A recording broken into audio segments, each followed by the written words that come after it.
Hi everyone, so I'm going to do this vlog in the car because I got a lot of stuff to do today and I don't think I'm going to get the video up, and I really like getting my video up on time. So, and it's not that crazy of a week, so I figured I would just do a quick little video. I'm 10 weeks today and I'm finally in the double digits, which is so cool. I don't know, I'm feeling amazing. I have really had a really good week. Symptom wise, I mean, I'm not as tired as I was about a week and a half ago. I don't really need to nap as much. It's crazy because, like, compared to people that I know, like, I'm probably doing really well in terms of symptoms. And this is the same thing that I had with Weston. So besides that, I've been feeling, like I said, really good. I have noticed that my boobs have been feeling more full. If you're a breastfeeder, you can totally relate to me. Especially if you were you breastfed your child for a long time, like over a year. Even not, I don't know, but I think this has a lot to do with the fact that I breastfed him almost to 2. My boobs were, the only way I would describe them is that they were deflated. It was kind of as if I just didn't have any more density in my boobs anymore. So I have noticed a change in that. My boobs feel fuller, they feel more dense. Besides that, it's just been the boobs, I guess. So I have been feeling more full down there too. Not so much bloated anymore. My bloating, I still get bloated. I mean, I am just a person that gets bloated anyways from things that I eat. I'm very sensitive to certain things like cheese and stuff like that. So I have noticed that, you know, obviously if I stay away from those things, I don't get as bloated. But now I actually can tell where my uterus is. I mean, people might be like, you're crazy, your uterus would never be that high, but I think that I can feel it right above my pelvic bone. I know it's not going to be rising out of my pelvis for a while, but I definitely can notice where it is, which gets me to the next point. You guys know I found the baby's, and now I am, sorry, the light is going to be a little bit wonky for a second. Now I'm actually finding the heartbeat a little bit higher, not so close to my pelvis bone. So that was fun to finally be able to hear the heartbeat easier. I was probably pressing quite hard to some people for trying to find the heartbeat, and now I don't have to try as hard, but I do notice, which some of you might notice this if you have this issue, when I'm bloated, or because I don't have a completely flat stomach, it's just a little bit more difficult to feel the belly, to find it. But some days it's a lot easier. Like sometimes I won't find it at all, and then the next day I'll go there, or, you know, a couple hours later I'll go find it and it'll be right there saying like, hello mom, I'm here. That's awesome. I cannot believe that I am still finding the heartbeat and I found it at 8 weeks and 6 days. It blows my mind. I didn't find Weston's until 9 weeks and 4 days, or 12 weeks and 4 days.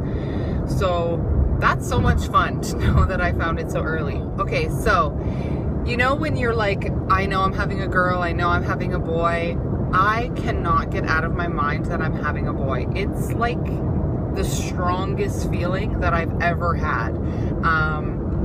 And I don't know if it has anything to do with a couple things. One being the fact that the pregnancy is exactly like Weston's, minus one major thing, and that's the breakouts.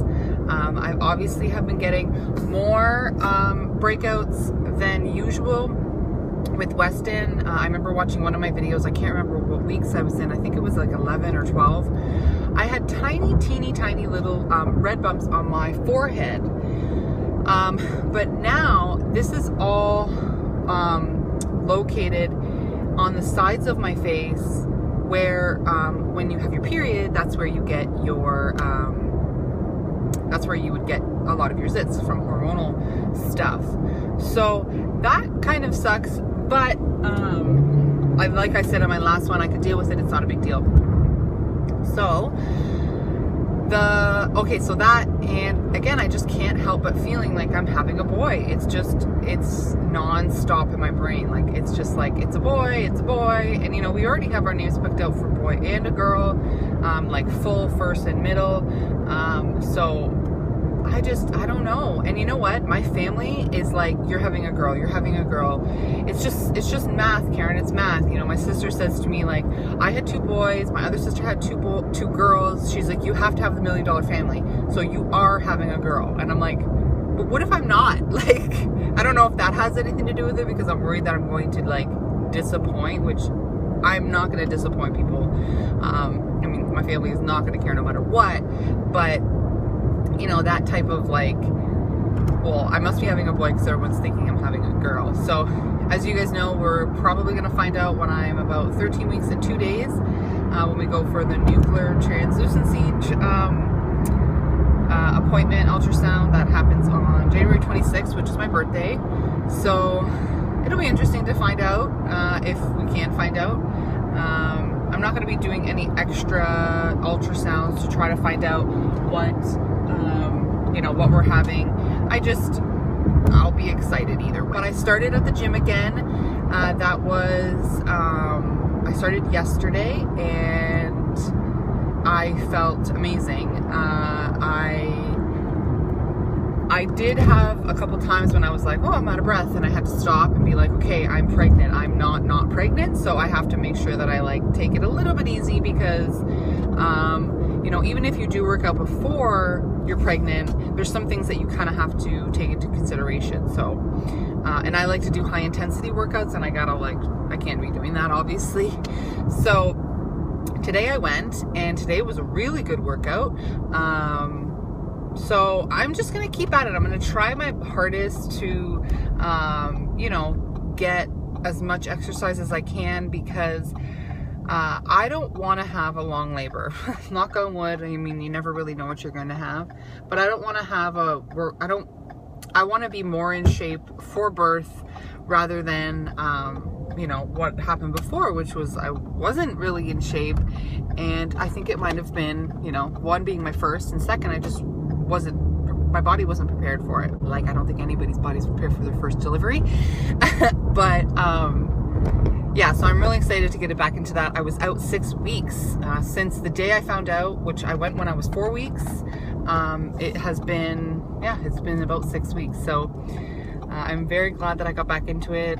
Every single day since Christmas Eve, I was like, I'm gonna go back to the gym. I'm gonna go to the gym. Like, I don't care. I'm gonna do it. And then I just would get lazy and I wouldn't. And yesterday morning I woke up and I was like, no more fucking excuses. Pardon my French. I'm not doing this. I'm gonna be going every day. I pay $35 a month for this. I gotta take advantage. I just go to a small gym. There's not anything crazy about it. And I'm also gonna start doing just regular at-home prenatal yoga. My midwife told me that, you know, I know with Weston, he was head up, so he was sunny side up.